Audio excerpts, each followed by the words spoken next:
मेरी जो डिग्री है उसके सामने तो ये कुछ भी नहीं है कोई भी।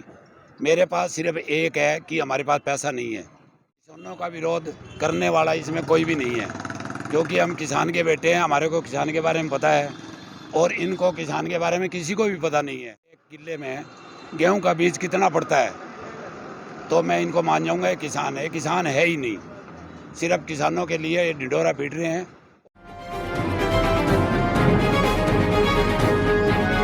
जी, मेरा नाम कैप्टन महावीर प्रसाद है।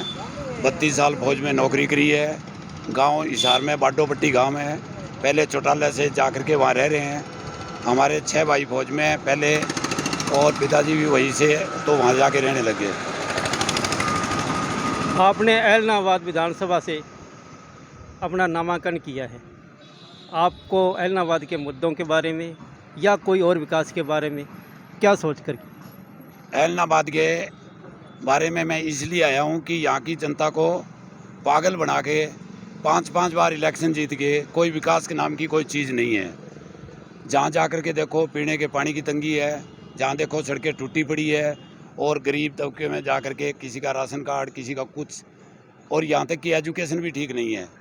उसको ठीक करने का काम करूँगा, और जहाँ तक हो सके मैं ईमानदारी से यहाँ काम करूँगा। और अगर मेरे को जनता यहाँ लेके आना चाहती है तो मैं, जैसे सेना में 32 साल नौकरी करके आया हूँ, वहाँ कारगिल में गोलियाँ भी खाई है, इसी तरह यहाँ पर मैं इनका विकास और सारा काम करवाऊँगा। बाकी उम्मीदवार देख रहे हैं लो लश्कर के साथ घूम रहे हैं, परंतु आप बिल्कुल सादे तरीके से। देखो जी, मेरी जो डिग्री है उसके सामने तो ये कुछ भी नहीं है कोई भी। मेरे पास सिर्फ एक है कि हमारे पास पैसा नहीं है, क्योंकि खून पसीने की कमाई से जो हमारे पास है, पेंशन मिलती है, वही मेरा है। और आगे जो भी होगा इसी तरह आऊँगा इस इलाके में। किसानों का विरोध भी जारी है, उसके बारे में क्या कहें? किसानों का विरोध करने वाला इसमें कोई भी नहीं है, क्योंकि हम किसान के बेटे हैं, हमारे को किसान के बारे में पता है और इनको किसान के बारे में किसी को भी पता नहीं है, क्योंकि ग्राउंड से जुड़ा हुआ कोई भी आदमी नहीं है। अगर आप इनसे ये पूछ लेना कि एक किले में गेहूं का बीज कितना पड़ता है तो मैं इनको मान जाऊंगा ये किसान है ही नहीं। सिर्फ किसानों के लिए ये ढिंढोरा पीट रहे हैं और कुछ भी नहीं है जी। तो आप मानते हैं ये किसान कौन सी पार्टी से संबंधित हो सकते हैं? किसान कोई भी पार्टी से, ये जो अभी हो रहा है ना, ये कोई भी पार्टी से, कोई भी इनमें किसान नहीं है। सिर्फ ये ऐसे ही अफवाह फैलाई जा रही है, और सच्चा किसान कोई भी नहीं है जो इनके साथ है। तो विरोध कौन कर रहे हैं? विरोध तो ये ऐसे कर रहे हैं भाई, अभी मैं किसी का नाम नहीं लेना चाहता, ये खुद ही विरोध करवा रहे हैं और खुद ही वो किसान बने हुए हैं। तो आपको लगता है किसानों का मुद्दा सलूशन हो चुका है? नहीं है, वैसे ही किसान। देखो, किसानों के लिए, क्योंकि मैं किसान का बेटा हूँ, सैनिक भी हूँ, जो सच्चा किसान है मैं उसकी बहुत इज्जत करता हूँ, क्योंकि किसान ही एक ऐसा है जो देश का भरण पोषण करता है। और आगे जो भी हो रहा है वो आप भी देख रहे हो, मैं भी देख रहा हूँ, जनता भी देख रही है, और इसका जवाब अभी जनता इनको अच्छी तरह से देगी। अगर इस तरह किसान के विरोध के साथ पुलिस प्रशासन का सामना होता है तो उसका जिम्मेवार कौन है?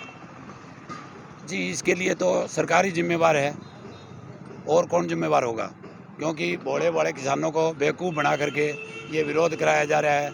फिर प्रशासन के आगे इतना खर्चा हो रहा है, इसके लिए सरकार ही जिम्मेवार है, और इसीलिए मैंने यहाँ से नामांकन भरा है।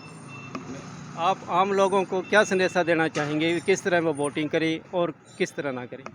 मैं यहाँ की जनता से ये अपील करना चाहता हूँ कि अपना सोच समझ के जो आपका अधिकार है उसका अच्छी तरह से प्रयोग करें। ऐसे नहीं है कि अंधाधुंध उसको बना दिया, इसको बना दिया, ऐसे नहीं। और अपना अच्छी तरह से, वोट है एक ताकत है, और उस ताकत का बिल्कुल अच्छी तरह से उसका वो करें, और उससे है ना फिर आगे आने वाले टाइम में अच्छा विकास हो, अच्छी चीज़ हो, जो इनको अच्छा लगे उसको लेके आएंगे। जनता के आशीर्वाद से अगर आप विधानसभा में पहुंच जाते हैं, कौन सा ऐसा कार्य होगा जो आपकी पहली कलम से होगा? मैं सबसे पहले यहाँ पे एजुकेशन, पीने का पानी, सड़कें, और जो भी होगा वो सारों के लिए करूँगा। गरीब आदमी के लिए मैं हमेशा यहाँ पे खड़ा रहूँगा और इनकी लड़ाई लड़ता रहूँगा।